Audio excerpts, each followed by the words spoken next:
Hello, Soul Tribe. Welcome to Soul Tribe PH. It's me, Anna, your certified international life coach and tarot and oracle card reader. So, if you want to avail my services, tarot reading, or coaching, kindly go to my website www.anasantiago.coach. And please do follow me on all my social media platforms: Instagram, Facebook page, and TikTok, and also here in YouTube. Hello, Soul Tribe. Welcome back to my channel, Soul Tribe PH. It's me, Anna, your international life coach, tarot and oracle card reader, and energy healer, and now a podcast host. So for this particular video, we will be having your monthly zodiac sign reading for the month of May. This is for my dear Pisces, Sun, Moon, Rising, Ascendant, Venus. For those na hindi pa nakakapag-generate ng kanilang natal birth chart, I suggest you generate yours. Kindly go to the description section. May link there that can help you generate your natal birth chart. Kailangan lang yung date of birth, time of birth, and also the exact location where you were born. And if you happen to have Pisces as your rising/ascendant sign, then this is your reading. So before we proceed with your reading proper, my dear Pisces, let's get you your angel number na might be you had been seeing recently as a confirmation of this reading. Angel, Spirit, Universe, Ancestors, angel number for my dear Pisces, please. So we have here 5. Whoa. Huh? So, okay. Sorry for that. But I guess 5 is part of it. We have here 2, 10, 3, and another 5, which is, sabi ko nga, 5 is part of it. So you have, I'm going to make this as 1. So we have 2135. Kindly go to Google search engine. Search angel number 2135. Maaring there is a certain message for you that needs your attention with this particular angel number. You might be seeing a lot of 222, 1010, 1010, 111, 1111, 11, 333, and 555 as a confirmation of this reading, and also ito kay 1111, and we have here a lot of 6, so probably 666 is also part of the certain angel numbers that you had been seeing recently, my dear Pisces. So before we proceed with your 3 card that I have shown in the teaser. So let's proceed on getting to know the theme of your life for the month of May muna. Ano yung magiging tema? What will be the general energies that you will be focusing on your life, my dear Pisces? Angel, Spirit, Universe, Ancestors, what will be the general energies for the month of May for my dear Pisces? Angel, Spirit, Universe. So for the month of May, my dear Pisces, it's focused on the 11th house, where the cosmos grants wishes, luck, friends, and social occasions. So there would be something, a wish fulfillment, probably a manifestation that you had been manifesting will be coming into fruition this particular month. So even though sinabi ko that there would be manifestation coming into fruition, don't get attached, don't get too far ahead with the possible future and the outcome. Focus on what you needed to do as of the moment. And somewhat with the 11th house, this is regarding socializing. Probably you will be celebrating something. I'm channeling on that. Or probably you will be meeting the right people at the right time, because 11th house is networking, social network, probably with social media. Probably you will be going viral. For some of you, social media can be a big part of your life for this particular month of May. So socializing, you will be meeting the right people at the right time, people that will be part of your soul family or soul tribe, or people that you are meant to come across. So you will be gaining new friends, new connections for this particular month, my dear Pisces. So with this particular month, so this is the time for you to speak up. Be clear what you wanted to manifest into your reality. As I've said, maaring there would be manifestation coming into fruition. Pero for this certain manifestation to come to fruition, kailangan mo maging clear. You need to speak up. Kasi how would the universe know, how would God know kung ano yung gusto mo if you're not going to speak up and be clear about it? So how will you be able to be clear? By visualizing, imagining, and upon imagining and visualizing, set the intentions and the goals on how you wanted to achieve that certain outcome. For example, you wanted to succeed in your career. Anong career? You had to be specific. You wanted to be a content creator. Ano yung dapat mong gawin to be a content creator? You wanted to put up a business. What business? Who is your target market? Who is your, kumaga parang, what will be the location? What will be the product that you're going to sell? Same thing with relationship. You wanted to have your spouse, future spouse. what is the kind of future spouse that you wanted to manifest into your reality. You had to be intentional. You had to be clear. You had to speak up. For some of you, you are having a hard time speaking up kasi you are afraid that you might be rejected, you might be judged, you might be criticized. So this is the thing that you needed to work on this month, is being clear, being intentional, and speaking up, my dear Pisces. Wherein the obstacles, as I've said earlier, maaring you are focusing on the things that didn't go your way, or feeling that you don't have enough to offer. So might be for some of you, you are focusing on the missed opportunities, things that you did or things that you didn't do.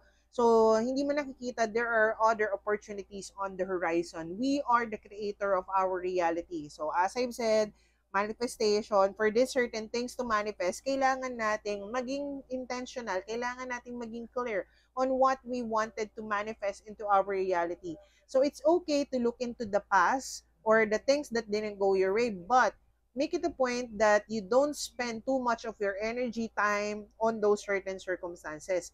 Kasi you are the energy that you're attracting. So kung nagpo-focus ka sa mga things that didn't go your way, the missed opportunity, that is the only kind of energy that you're going to attract in your reality.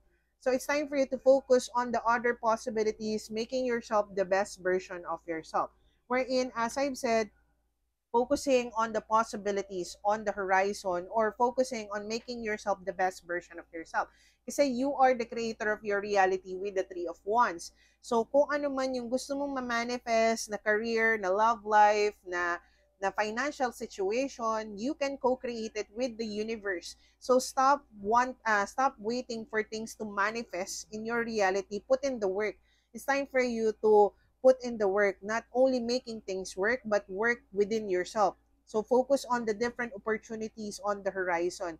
Don't get too attached, too fixated to the possible idea or the outcome na may paparating.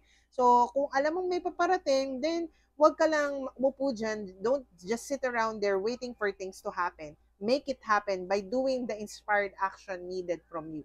Kasi kung gusto mong magkaroon ng healthy, loving, committed relationship, that certain relationship will not just going to manifest into your reality without you putting the work. Hindi mangyayari yun kung wala kang gagawin. Magiging successful ka, sabihin sa readings, you will be successful in your business. Pero for that success, for you to achieve that, you have to put in the work. Work that is needed to be done to achieve the outcome.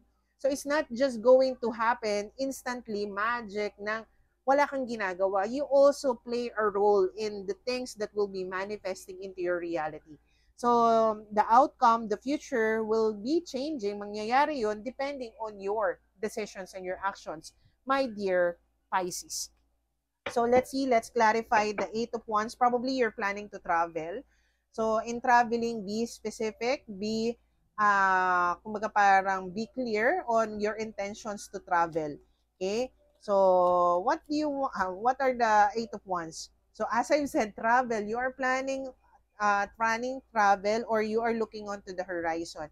You are idealizing, visualizing, ano ba yung gusto mong mangyari with your life? How do you see yourself 5 years from now, my dear Pisces? So, this is the time that you needed to be visualizing, imagining, ano ba yung gusto mong mangyari sa buhay mo in the next couple of days, weeks, or month.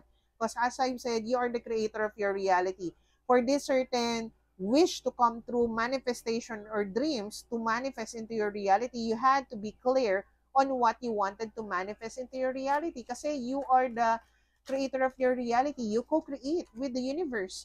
So, might be it's time for you to address what are the certain burdens that you had been carrying na yun yung pinagbabasihan mo of your sense of fulfillment. So, not everything na, kumaga parang, I'm going to channel this in a different way. So, for some of you, you are carrying a lot of burdens, a lot of baggages that you are sacrificing your happiness, your fulfillment. So, it's time for you to focus on you, eyes on you, because at the end of the day, the love that you're looking for is found within you by the way that you will be loving yourself, valuing yourself, and respecting yourself. The happiness, the fulfillment that you're looking for is found within you by the way that you will be grateful, thankful, contented of who you are, and what you currently have. And your first soulmate is you. You had to be the first one to like, love, accept, and love, support the person that you're seeing in the mirror, which is you. So it's time for you to find that sense of happiness within you, kasi you feel like it's your obligation or other people's obligation to love you, to respect you, to value you. And that is the reason why you are ending unfulfilled and unsatisfied pag hindi yun na-provide ng external factor, loved ones, friends, family, or material things. Kasi you make that certain thing obligated of your happiness, or you make it na yun yung may obligation of your happiness, wherein the obligation of making you happy, fulfilled, satisfied is on you. So you're the creator of your reality. So it's time for you to be specific, maging clear ka on what you wanted to manifest into your reality, my dear Pisces. So why is the Five of Cups your obstacles? Bakit ito yung obstacles mo, my dear Pisces? Why is this your obstacles? So it's time for you to release people, situation, mindset that doesn't serve your highest good. Probably old way of thinking, habits, kumaga parang way of living. It's time for you to release that. Kasi if you're just going to pick situation or relationship around you, at tapos hindi nila yun na-provide, you're going to end up unfulfilled and unsatisfied, and it will be a toxic cycle. Okay? So, example natin relationship para mas madaling maintindihan. So, the key to a healthy relationship is not only establishing the relationship between the two of you, or fixing the relationship that you have with each other, or fixing your person. It's not only that. The key to a healthy relationship, it's also fixing yourself, addressing what are the traumas and issues that you have, that you had been carrying. And it's influencing how you handle relationship. Kasi itong mga burdens na ito, my dear Pisces, probably you have certain traumas and issues that is affecting how you see things or how you show up in situations and relationships around you. What are traumas and issues? If you came from a broken family, separated parents, coming from a toxic or abusive relationship, narcissistic family, toxic family, or dysfunctional family, if you grew up in that certain situation, it's influencing how you handle situations around you, particularly with your career, your finances, and your love life. So it's time for you to release that. It's time for you to end that before you start something new. Before you embark on a new journey with the Eight of Wands, kailangan mong i-let go yung old habits, old mindset, people, situation that is only draining you at hindi na ito nakakatulong sa'yo. So, let's see, clarify the death card, please clarify. So, it's time for you to do the inner work. As I've said, hindi lang yung situations ang inaayos natin. We need to address that there are certain things that we needed to fix within ourselves. So it's time for you to focus on that, my dear Pisces. This is inner work. For some of you, if you're having a hard time trying to address that, I suggest you seek professional help.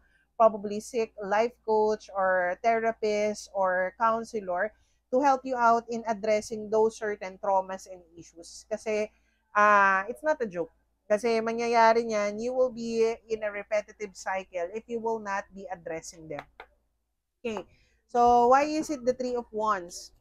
Why is it the Three of Wands? Clarify the Three of Wands.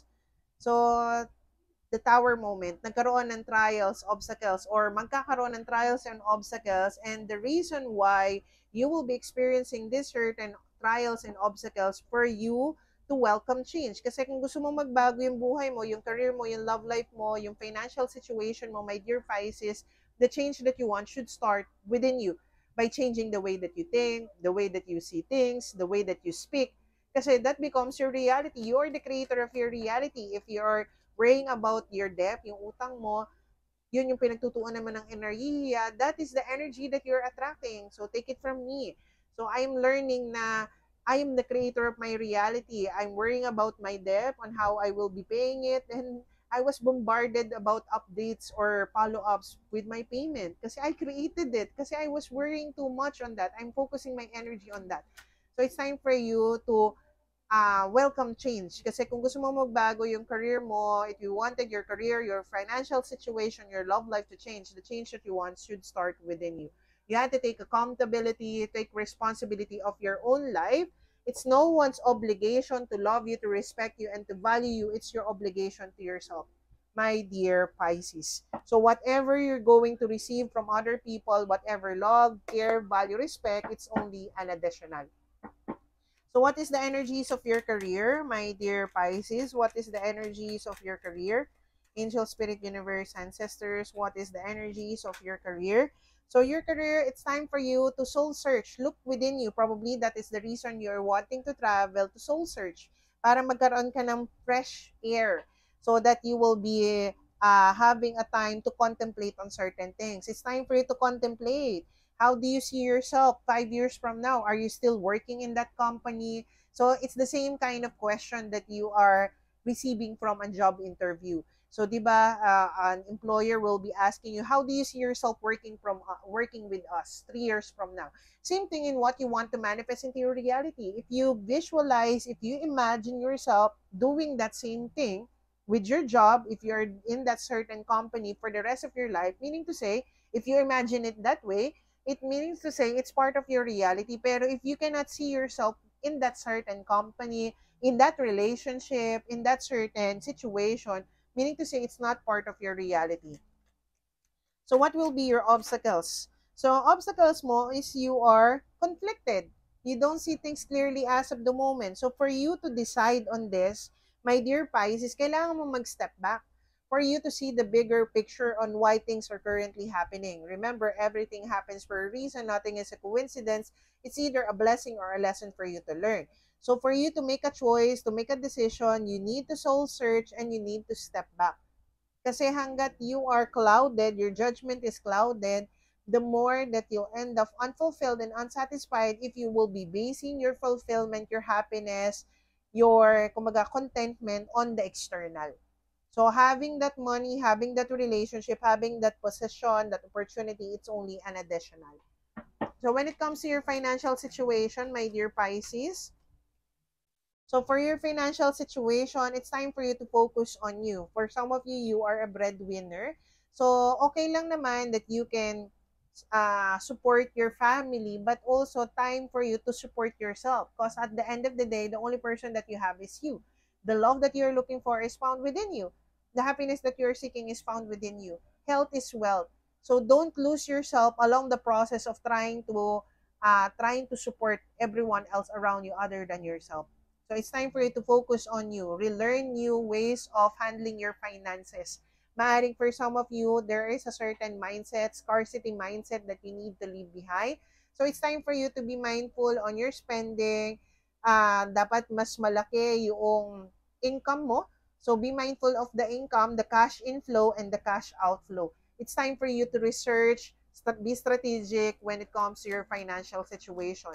So the obstacle that you needed to overcome with your financial situation is learning the lesson that is provided by all of the obstacles, challenges, setback, trial that you had encountered when it comes to your financial situation and also your career.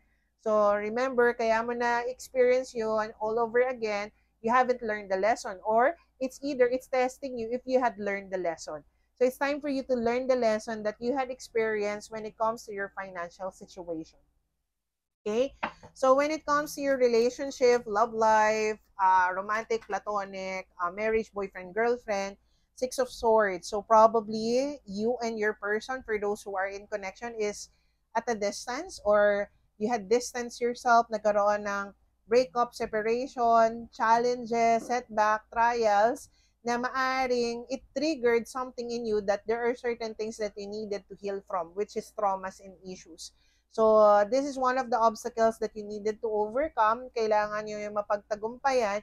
Kasi as I've said earlier, the key to a healthy relationship is not only establishing the relationship with your partner, but also establishing that healthy, loving, committed relationship with your person, or healthy relationship with yourself first.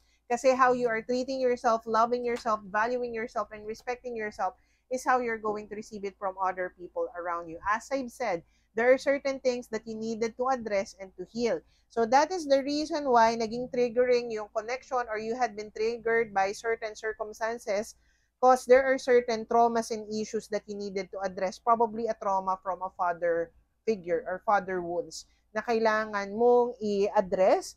It's either you're a male or a female. Majority of us has those certain traumas and issues. Ano ba yung role ng father in the family? The father is the provider, providing stability and security within the family dynamic. So maaring for some of you or majority of the collective of Pisces, you had a certain father figure that was not present in your family dynamic, and it influenced how you handle your relationships in general or situations around you. So what is the oracle guidance para sa mga Pisces? What are the oracle guidance for my dear Pisces? So it's time for you to stop the story that you had been telling yourself that you are not worthy, that you are not good enough, you are not beautiful enough, you are the creator of your reality.